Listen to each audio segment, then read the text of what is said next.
Tomb Sweeping Day. It's one of China's traditional festivals, which falls usually around the first week of April.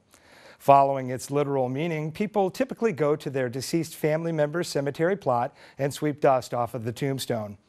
However, these days, when the festival comes around, instead of discussing ways to honor a dearly departed loved one, the conversation usually drifts back to the topic of the country's sky-high funeral costs.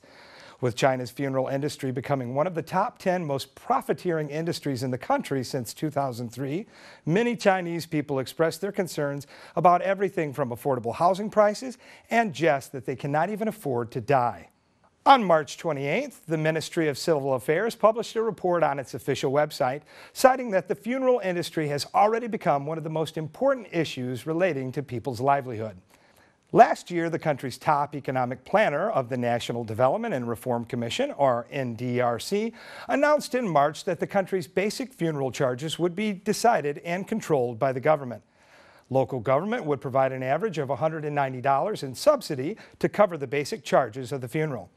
In some developed areas, this subsidy would be much higher. For instance, in Beijing, where the subsidy could even reach up to $800.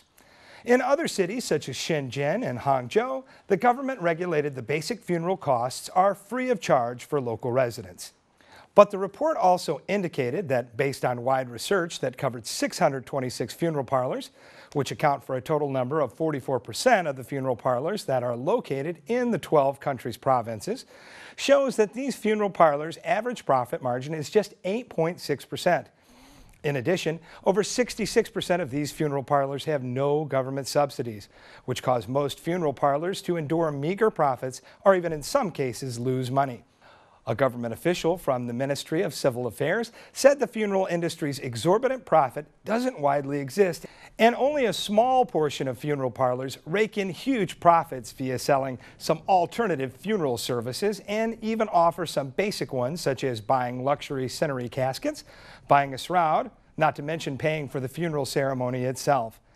The official also claims that this phenomenon is mainly due to people's desire to show off one last time, creating a sort of funeral cultural etiquette, if you will.